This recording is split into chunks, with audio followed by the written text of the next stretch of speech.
Assalamualaikum warahmatullahi wabarakatuh. Perkenalkan, nama saya Wantino Mangsari dengan NIM 19,03211,00094 dari kelas A. Di sini saya akan menyampaikan hasil review artikel tentang analisis struktur pasar, kinerja pasar, dan perilaku pasar pada komoditas pertanian. Untuk review jurnal yang pertama dengan judul Analisis Struktur Perilaku dan Kinerja Pemasaran Kentang di Desa Air Lembang, Kecamatan Tombolopao, Kabupaten Goa, di mana latar belakangnya adalah pada umumnya petani kentang sudah melaksanakan usaha tani terpadu untuk memperoleh produksi kentang yang tinggi, sehingga dapat meningkatkan pendapatan petani. Namun, untuk diperolehnya tingkat harga yang tinggi yang akan diterima oleh petani, maka diperlukan proses pemasaran yang baik untuk menyalurkan hasil produksi petani tersebut. Pada kenyataannya, di daerah tempat penelitian, harga kentang yang diterima petani masih berfluktuasi dan bervariasi. Hal ini diakibatkan salah satunya oleh masih terbatasnya pendistribusian kentang yang dilakukan oleh petani di desa tersebut. Konteks struktur, perilaku pasar, dan kinerja pemasaran kentang sebagai salah satu daerah sentra produksi kentang di Kabupaten Goa akan membawa dampak signifikan terhadap pembentukan harga kentang di Kabupaten Goa. Penelitian ini mengkaji struktur, perilaku pasar, dan kinerja pemasaran kentang yang berpotensi menjadi salah satu pembentuk harga kentang yang pada gilirannya akan menentukan harga kentang dan pendapatan yang akan diterima oleh petani. Untuk tujuan dari penelitian ini sendiri yaitu yang pertama untuk mengetahui dan menganalisis struktur pasar kentang, yang kedua mengetahui dan menganalisis perilaku pasar, dan yang ketiga mengetahui dan menganalisis kinerja pemasaran dari kentang. Metode penelitian yang digunakan adalah metode survei. Penentuan sampel menggunakan teknik snowball sampling. Dan populasi serta sampel dalam penelitian ini adalah petani kentang, pedagang pengumpul, pedagang besar, dan pedagang pengecer, serta pihak-pihak yang terlibat langsung dalam pemasaran kentang. Data dari penelitian ini yaitu data sekunder yang dipublikasikan oleh BPS, instansi pemerintah terkait lainnya, sedangkan data primer diperoleh langsung dari responden. Teknik pengumpulan data yang digunakan adalah focus group discussion. Teknik wawancara dan dokumentasi berupa pedoman wawancara mendalam kepada responden dan pedagang, serta foto-foto di lokasi penelitian. Untuk menganalisa struktur, perilaku, dan kinerja pemasaran, maka dilakukan analisis deskriptif kualitatif, yaitu menjelaskan secara mendalam dan terperinci tentang struktur, perilaku, dan kinerja pemasaran kentang di wilayah penelitian. Untuk hasil penelitian tentang struktur pasar diperoleh hasil bahwa terdapat kebebasan pedagang dari dalam maupun luar desa yang bisa masuk ke pasar. Hambatan keluar masuk pasar ini tidak terjadi dalam pemasaran kentang karena di lokasi penelitian terdapat banyak produsen dan pembeli. Barang yang diperjualbelikan bersifat homogen atau sejenis. Produsen dan penjual bersifat mengambil harga atau price taker. Posisi tawar pedagang atau konsumen sangat kuat, sensitif terhadap perubahan harga. Pembeli mengetahui tingkat harga yang berlaku dan perubahan-perubahan ke atas harga tersebut. Dengan demikian, produsen tidak dapat menjual kentangnya dengan harga yang lebih tinggi daripada yang berlaku di pasar. Volume produksi setiap produsen hanya merupakan bagian yang kecil dari volume transaksi total di pasar. Maka secara kualitatif, struktur pasar kentang di Desa Air Lembang, Kecamatan Tombolopao, Kabupaten Goa menuju pada struktur pasar persaingan sempurna. Hasil dari perilaku pasar yaitu petani kentang di lokasi penelitian telah mengetahui informasi tentang harga kentang yang saat itu ia ingin menjual hasil panennya kepada para pedagang. Praktik penentuan harga kentang dapat melakukan tawar-menawar antara petani dan pedagang pada saat melakukan penjualan. Namun ada hal yang unik pada pemasaran kentang di desa era Lembang bahwa pada saat petani menjual hasil panennya dengan harga yang telah disepakati, pedagang tidak langsung membayar kepada petani. Akan tetapi pedagang membayar kepada petani pada saat kentang sudah laku di pihak lain. Dengan demikian, petani terkadang menerima pembayaran dari pedagang selama 1 minggu bahkan berbulan-bulan. Bahkan ada kasus pedagang yang tidak memberikan pembayaran kepada petani. Perilaku pedagang yang mengutang lama bahkan tidak membayar petani menjadikan evaluasi untuk petani tentang keberadaan pedagang tersebut untuk selanjutnya akan diberikan sanksi sosial. Dari perilaku pasar kentang di lokasi penelitian, ada potensi pembentukan beberapa saluran yang menjadi tempat para petani atau produsen memasarkan produksi atau hasil panen mereka. Antara lain, yaitu pemasaran 1 di mana produsen langsung ke konsumen, pemasaran 2 yaitu produsen ke pedagang pengumpul, ke pedagang pengecer, kemudian ke konsumen, dan pemasaran ketiga yaitu produsen, pedagang pengumpul, pedagang besar, pedagang pengecer, dan selanjutnya ke konsumen. Saya akan menjelaskan tentang hasil dari kinerja pasar, di mana kinerja pasar memperlihatkan selisih harga dari setiap lembaga pemasaran kentang yang sekaligus diterima oleh setiap lembaga pemasaran. Selisih harga ini dalam konsep pemasaran disebut margin pemasaran. Margin pemasaran kentang di lokasi penelitian dari setiap saluran pemasaran berbeda-beda. Dari hasil penelitian menunjukkan bahwa kinerja pemasaran yang paling banyak memperoleh keuntungan yaitu pada pemasaran 3, yaitu sebesar 11.500, yang diterima pedagang pengumpul 3.500, pedagang besar 5.000, dan pedagang pengecer mendapatkan 3.000 per kilo. Sedangkan saluran pemasaran 2 dengan margin pemasaran sebesar 1.500, sementara saluran pemasaran 1 tidak memiliki margin karena petani langsung menjual kentangnya kepada konsumen. Dari hasil review artikel yang pertama yaitu tentang analisis struktur, kinerja, dan perilaku pasar di Kabupaten Goa, menunjukkan bahwa secara kualitatif struktur pasar kentang di Desa Era Lembang, Kecamatan Tombolopao, Kabupaten Goa menuju kepada struktur pasar persaingan sempurna. Perilaku pasar kentang membentuk 3 saluran, yaitu pemasaran 1, pemasaran 2, dan pemasaran ketiga.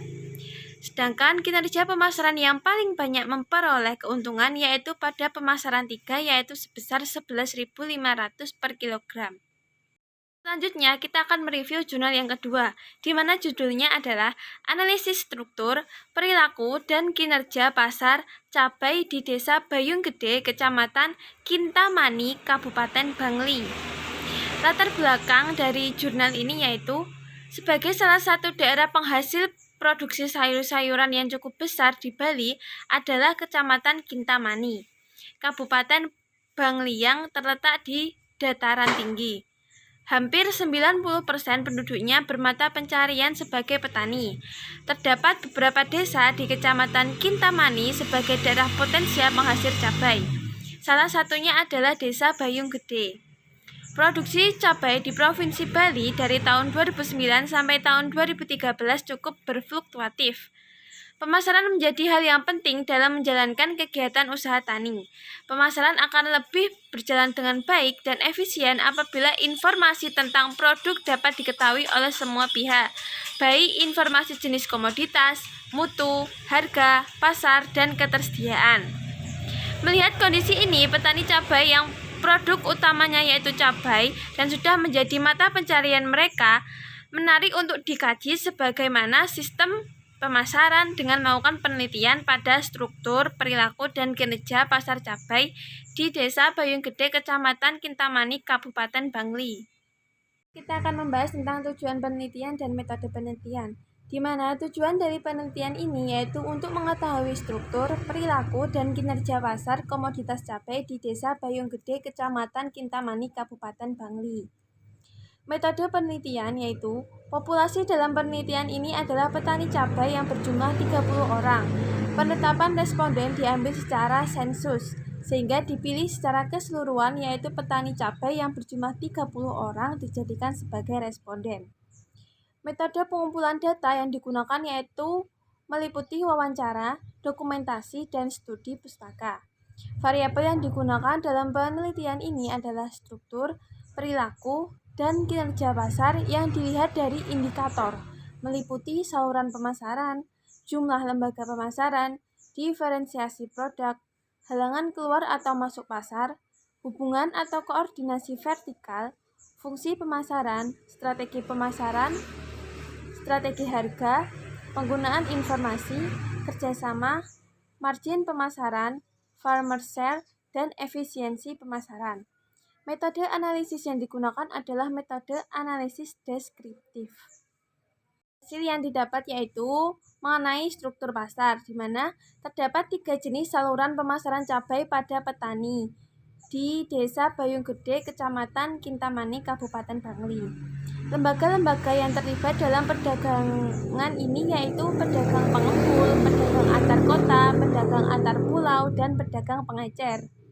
Tidak terdapat diferensiasi produk cabai. Hambatan atau keluar masuk pasar terdiri dari keuntungan biaya mutlak berupa permodalan, karakteristik produk yang mudah rusak, mengalami beberapa hambatan seperti pendistribusian dan terbatasnya persediaan cabai, serta persaingan yang dialami antar pedagang. Struktur pasar pada penelitian ini adalah pasar persaingan tidak sempurna, yaitu struktur pasar duopoli karena hanya terdapat 2 pedagang pengecer yang terlibat dalam proses pemasaran cabai di tingkat desa. Analisis perilaku pasar, di mana analisis perilaku pasar pada penelitian ini meliputi praktik pertukaran atau fungsi pemasaran, strategi harga, strategi produk, dan penggunaan informasi serta kerjasama. Praktik pertukaran atau fungsi pemasaran yang dilakukan oleh lembaga pemasaran yaitu fungsi pertukaran berupa jual beli cabai, yang fungsi pertukaran jual beli dilakukan sekurang-kurangnya 1 kali selama proses pemasaran. Fungsi fisik berupa pengangkutan cabai dari tempat hasil panen sampai di tempat pergudangan dan penyimpanan, serta fungsi fasilitas berupa sortasi dan pengemasan dengan mengelompokkan cabai tersebut berdasarkan kualitasnya guna memudahkan penjualan yang bertujuan untuk meminimalkan risiko kerusakan pada cabai. Strategi harga adalah SOP, yaitu Standard Operational Procedure. Harga yang ditentukan berdasarkan rekomendasi petani dan markup standar atau penentuan harga dengan menambahkan markup pada biaya produksi. Strategi produk yang dilakukan adalah aktivitas yang berasal dari bawah atau dari produsen menuju ke atas atau ke konsumen. Melalui lembaga pemasaran disebut aktivitas vertikal. Saluran-saluran bisnis yang terdapat pada aktivitas ini memiliki satu target yang sama, yaitu akhir saluran, yaitu konsumen. Informasi yang digunakan meliputi informasi statistik seperti siapa yang melakukan aktivitas pemasaran. Yang kedua yaitu informasi psikologis seperti mengapa konsumen membeli produk cabai. Kemudian informasi dinamis yaitu memaparkan proses jual beli cabai yang terjadi. Dan model pengambilan keputusannya yaitu petani menjual seluruh hasil panennya kepada pedagang pengumpul karena terkait hubungan kerjasama. Kerjasama yang dilakukan hanya terjadi antara petani dengan pedagang pengumpul karena ada keterikatan. Kesepakatan antara keduanya menyebabkan adanya keterikatan pada petani cabai dengan pedagang pengumpul. Namun, pedagang pengumpul bukanlah pihak yang membiayai atau memberikan modal kepada para petani, sehingga kerjasama yang dilakukan murni karena keterikatan perjanjian, bukan karena keterikatan pembagian hasil. Yaitu kinerja pasar, di mana farmer share menunjukkan besarnya bagian harga yang diterima oleh petani terhadap harga yang dibayarkan oleh konsumen akhir. Margin pemasaran pada saluran 1 yaitu 3.000 per kilo, pada saluran pemasaran kedua yaitu 5.000 per kilo, dan pada pemasaran ketiga sebesar 15.000 per kilo. Besarnya farmer share pada saluran pemasaran 1 yaitu 86,96%, saluran pemasaran 2 sebesar 80%, dan saluran pemasaran 3 sebesar 57,14%. Sedangkan efisiensi pemasaran pada saluran pemasaran 1 sebesar 3,38%, pada saluran 2 sebesar 7,15%, dan pada saluran 3 sebesar 8,32%. Keuntungan yang diperoleh lembaga pemasaran pada saluran pemasaran 1 sebesar 1.222 per kilogram, pada saluran 2 sebesar 1.400, dan pada saluran ketiga sebesar 6.339. Pada masing-masing saluran pemasaran, dalam penelitian ini, baik saluran pemasaran 1, 2, atau 3, menunjukkan bahwa pemasaran cabai sudah efisien, sebab biaya yang dikeluarkan untuk memasarkan cabai lebih rendah dari nilai produk yang dipasarkan, dan margin pemasaran di setiap saluran tidak terlalu besar perbedaannya. Berdasarkan review artikel yang kedua, dapat ditarik kesimpulan yaitu, dari hasil penelitian pada pasar di Desa Bayung Gede, Kecamatan Kintamani, Kabupaten Bangli, dapat disimpulkan bahwa struktur pasar cabai adalah persaingan tidak sempurna bentuk duopoli. Perilaku pasar cabai berpengaruh terhadap corak pasar persaingan tidak sempurna dan kinerja pasar yang diukur berdasarkan analisis margin pemasaran, farmer share, dan efisiensi pemasaran sudah baik dan dapat dikatakan efisien. Pada bagian akhir ini, kita akan membandingkan antara artikel 1 dan artikel 2, dan hasilnya yaitu terdapat persamaan pada kedua artikel, yaitu tentang penggunaan metode analisis, yaitu metode analisis deskriptif. Namun, untuk sampel yang digunakan di jurnal pertama lebih bervariasi dan lebih banyak macamnya, yaitu petani kentang, pedagang pengumpul, pedagang besar, dan pedagang pengecer, serta pihak-pihak yang terlibat pada pemasaran kentang. Sedangkan pada jurnal yang kedua, sampelnya hanya petani cabai saja, sehingga tidak menyeluruh kepada semua pihak yang terlibat dalam pemasaran dari komoditas tersebut. Selain itu, dalam penentuan sampel pada jurnal 1 menggunakan teknik snowball sampling, dan pada jurnal 2 menggunakan sensus. Sehingga dalam hal penentuan sampel ini, pada jurnal kedua nantinya sampel yang didapat lebih akurat, namun pada jurnal 1 lebih efisien dalam hal tenaga dan waktu. Itulah hasil review dan membandingkan artikel tentang analisis struktur pasar, perilaku pasar, dan kinerja pasar pada komoditas pertanian. Semoga bermanfaat buat teman-teman semua. Terima kasih. Assalamualaikum warahmatullahi wabarakatuh.